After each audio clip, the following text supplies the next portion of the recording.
rock and soil samples were to be collected, photographs taken, experiments set up to catch unfiltered particles from the sun, to record moonquakes, to measure precisely by laser beam reflection the exact distance between moon and Earth.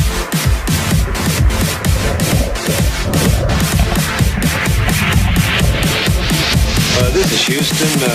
Say again, please. Houston, we have a problem.